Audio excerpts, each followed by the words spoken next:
ಇನ್ನು ಕುಮಾರಸ್ವಾಮಿ ಅವರ ಸುದ್ದಿ.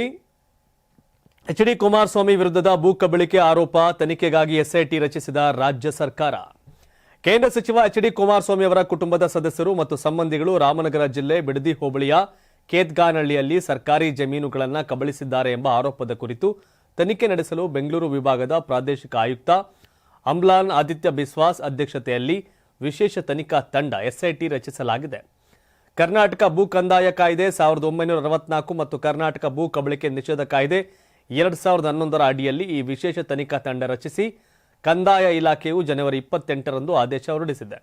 ಭೂಮಾಪನ, ಕಂದಾಯ ವ್ಯವಸ್ಥೆ ಮತ್ತು ಭೂ ದಾಖಲೆಗಳ ಇಲಾಖೆಯು ಜಂಟಿ ನಿರ್ದೇಶಕ ನಿಸಾರ್ ಅಹಮದ್, ಬೆಂಗಳೂರು ವಿಭಾಗದ ಹೆಚ್ಚುವರಿ ಪ್ರಾದೇಶಿಕ ಆಯುಕ್ತ ಇಸ್ಲಾವುದ್ದೀನ್ ಗದ್ಯಾಳ, ಕಂದಾಯ ಆಯುಕ್ತಾಲಯದ ತಹಶೀಲ್ದಾರ್ ಗಣಪತಿ ಶಾಸ್ತ್ರಿ ಅವರನ್ನು ಎಸ್ಐಟಿಯ ಸದಸ್ಯರನ್ನಾಗಿ ನೇಮಿಸಲಾಗಿದೆ. ಬೆಂಗಳೂರು ವಿಭಾಗದ ಪ್ರಾದೇಶಿಕ ಆಯುಕ್ತರ ಕಚೇರಿಯ ಗ್ರೇಡ್ 2 ತಹಶೀಲ್ದಾರ್ ಶೀತಲ್ ಅವರನ್ನ ಎಸ್ಐಟಿಯ ಸದಸ್ಯ ಕಾರ್ಯದರ್ಶಿಯನ್ನಾಗಿ ನೇಮಕ ಮಾಡಲಾಗಿದೆ. ಕುಮಾರಸ್ವಾಮಿ ಮತ್ತು ಅವರ ಕುಟುಂಬದವರು ಕೇತ್ಗಾನಹಳ್ಳಿಯಲ್ಲಿ ಸರ್ಕಾರಿ ಜಮೀನುಗಳನ್ನು ಕಬಳಿಸಿದ್ದಾರೆ ಎಂದು ಆರೋಪಿಸಿ ಧಾರವಾಡದ ಸಮಾಜ ಪರಿವರ್ತನಾ ಸಮುದಾಯದ ಸಂಸ್ಥಾಪಕ ಎಸ್ಆರ್ ಹಿರೇಮಠ್ ಅವರು ಹೈಕೋರ್ಟ್ನಲ್ಲಿ ಸಾರ್ವಜನಿಕ ಹಿತಾಸಕ್ತಿ ಅರ್ಜಿ ಸಲ್ಲಿಸಿದರು.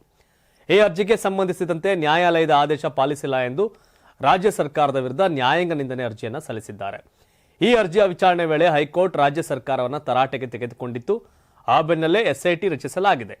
ಕೇತ್ಗಾನಹಳ್ಳಿಯಲ್ಲಿ ಗ್ರಾಮದ ಸರ್ವೆ ನಂಬರ್ 8, 9, 10, 16, 17 ಮತ್ತು 79ರಲ್ಲಿ ಮಂಜೂರಾತಿಯಾಗಿರುವ ಜಮೀನುಗಳ ಸಂಪೂರ್ಣ ದಾಖಲೆಗಳ ನೈಜತೆಯನ್ನು ಪರಿಶೀಲಿಸಬೇಕು. ದಾಖಲೆಗಳ ನೈಜತೆಯನ್ನು ಪರಿಶೀಲಿಸಲು ಅಗತ್ಯವಿದ್ದಲ್ಲಿ ವಿಧಿವಿಜ್ಞಾನ ಪ್ರಯೋಗಾಲಯಕ್ಕೂ ಕಳಿಸಬೇಕು ಎಂದು ಆದೇಶದಲ್ಲಿ ತಿಳಿಸಲಾಗಿದೆ. ಈ ಸುದ್ದಿ ಕೇಳಿದವರು ಇದು ರಾಜಕಾರಣ ಅನ್ಕೋಬೇಡಿ, ಯಾಕೆಂದ್ರೆ ಇದು ಕಾಂಗ್ರೆಸ್ ಮಾಡ್ತಿರೋದಲ್ಲ. ಎಸ್ಆರ್ ಹಿರೇಮಠ್ ಡಿ.ಕೆ. ಶಿವಕುಮಾರ್ ಅವ್ರನ್ನು ಕಳ್ಳ ಅಂತಾರೆ, ಕುಮಾರಸ್ವಾಮಿ ಅವ್ರನ್ನು ಕಳ್ಳ ಅಂತಾರೆ, ಯಡಿಯೂರಪ್ಪನವ್ರನ್ನು ಕಳ್ಳ ಅಂತಾರೆ. ಎಸ್ಆರ್ ಹಿರೇಮಠ್ ಸಾಮಾಜಿಕ ಹೋರಾಟಗಾರರು. ಸೊ ಹಾಗಾಗಿ ಈ ಸುದ್ದಿಯಲ್ಲಿ ರಾಜಕಾರಣವನ್ನು ಹುಡುಕಬೇಡಿ. ಇದು ಎಸ್ಆರ್ ಹಿರೇಮಠ್ ಅವರ ಹೋರಾಟ, ಕಾಂಗ್ರೆಸ್ ಹೋರಾಟ ಅಲ್ಲ. ಯಾಕಂದರೆ ಹಿರೇಮಠ್ ಡಿ.ಕೆ. ಶಿವಕುಮಾರ್ ವಿರುದ್ಧ ತೊಡೆತಟ್ಟಿದ್ದಾರೆ, ಕುಮಾರಸ್ವಾಮಿ ವಿರುದ್ಧನೂ ತೊಡೆತಟ್ಟಿದ್ದಾರೆ, ಯಡಿಯೂರಪ್ಪ ವಿರುದ್ಧನೂ ತೊಡೆತಟ್ಟಿದ್ದಾರೆ. ಸೊ ಹಾಗಾಗಿ ರಾಜಕಾರಣದ ಹೊರತಾಗಿ ಈ ಸುದ್ದಿಯನ್ನು ನಾವು ನೋಡಬೇಕಿದೆ. 84ರಿಂದ 50 kg ಬಂದೆ, ಆಮೇಲೂ ಸಣ್ಣಗೆ ಫಿಟ್ ಆಗಿದ್ದೀನಿ. ಅದಕ್ಕೆ ನಾನು ಯೂಸ್ ಮಾಡ್ತಾ ಇರೋದು ಜೀನಿ ಸ್ಲಿಮ್. ಸಣ್ಣ ಆಗೋಕ್ಕೆ ಜೀನಿ ಸ್ಲಿಮ್ ಯೂಸ್ ಮಾಡಿದೆ, ಹೆಲ್ದಿನೂ ಅದೇ. ನೀವು ಸಣ್ಣ ಆಗಬೇಕಾ, ಹೆಲ್ದಿ ಆಗಬೇಕಾ? ಹಾಗಿದ್ರೆ ಜೀನಿ ಸ್ಲಿಮ್ ಯೂಸ್ ಮಾಡಿ.